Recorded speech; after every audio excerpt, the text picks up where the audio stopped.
La Chine est le premier partenaire de commerce et investisseur étranger de l'Éthiopie.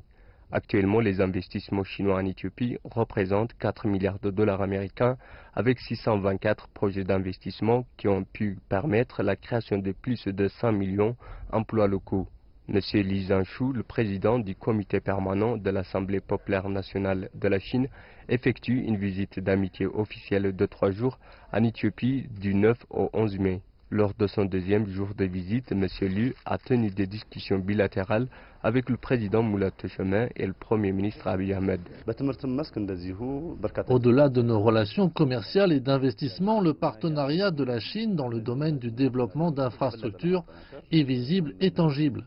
Le train léger électrique de la ville d'Addis Abeba, la voie express d'Adama, des usines de textiles construites dans les États régionaux, etc., ont été réalisés avec l'aide de la Chine. Et dans le domaine de l'éducation, un grand nombre d'Éthiopiens vont en Chine, suivent des formations en Chine. Durant cette visite, un accord a été atteint pour renforcer davantage ces domaines de partenariat. Le président Mulatu a dit que la Chine était le premier et le vrai partenaire de l'Éthiopie et a appelé à la consolidation de ce partenariat.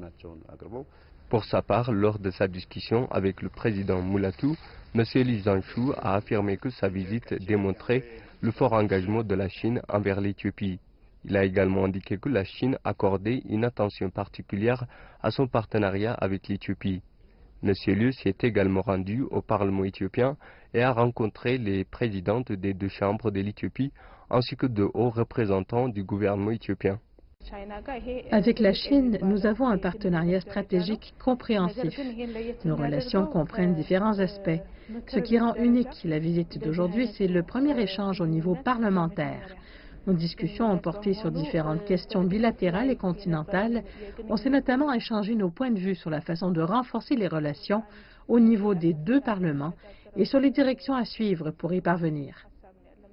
Pour son troisième jour de visite, M. Li Zhanshu devrait tenir des discussions avec l'Union africaine et le ministère éthiopien des sciences et de la technologie. Il visitera également le chemin de fer éthiopien et le train électrique léger de la ville d'Addis Abeba. M. Li Zhanshu a dit que la visite a par ailleurs pour but de montrer la solidarité du gouvernement et du Parti communiste chinois pour la transition pacifique que le gouvernement et le parti au pouvoir en Éthiopie a effectué. Il a ajouté que les deux pays vont également coopérer au niveau des partis et des parlements des deux pays. Zinawar Lefom, CGTN français, Addis Abeba, Éthiopie.